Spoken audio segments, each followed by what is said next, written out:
আসসালামু আলাইকুম ভিউয়ার্স, কেমন আছেন আপনারা সবাই? আশা করি সবাই ভালো আছেন, কিন্তু বর্তমানে আমরা এখন ভালো নাই। কারণ আজকে কিছুক্ষণ আগে একটা নিউজ পেলাম যে মাঝের চর পজিশনে একটি জাহাজ ডাকাতি হয়েছে।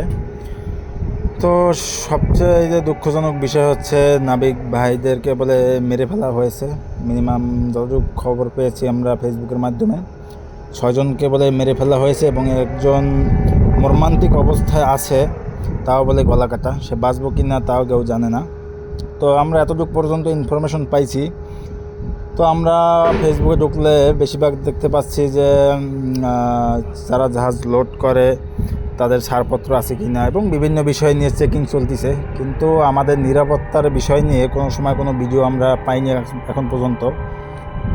তো কি আর করার আছে, সবাই একটু ভেবেচিন্তে থাকবেন, জাহাজ চলাচল করবেন। জানি আমাদের নিরাপত্তা কেউ দিবে না, কারণ আমরা নাবিক, তাতে তারা অবহেলা করে। নিরাপত্তা যদি দিত এরকম কিছু একটা বিষয় হয়তো বা আমরা কিছুটা সেফটি পেতাম।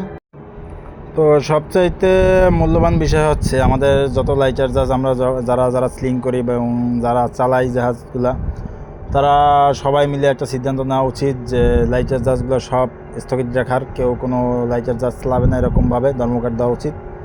কারণ হয়তোবা আজকে তারা মারা গেছে, একজন মায়ের বুক খালি হয়েছে, হয়তোবা একদিন আমিও ওই পজিশনে পড়তে পারি, আমিও কিনা মারা যেতে পারি।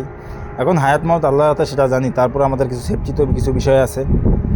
তো আপনারা যারা নাবিক ভাইরা আছেন তারা অবশ্যই বিষয় নিয়ে ভাববেন, একটা সিদ্ধান্ত নেবেন এবং আমাদের উপর লেভেলে যারা আছেন তারাও একটু বিষয়গুলো দেখবেন যদি ভিডিওটা আপনাদের সামনে পড়ে। আর অবশ্যই পরবর্তী আপডেট যদি কখনো পাই আপনাদেরকে দেওয়ার চেষ্টা করব। সবাই চ্যানেলের পাশে থাকবেন, চ্যানেলটা সাবস্ক্রাইব করে। ধন্যবাদ সবাইকে। নাবিক ভাইরা একটু সতর্কভাবে থাকবেন। আল্লাহ হাফেজ।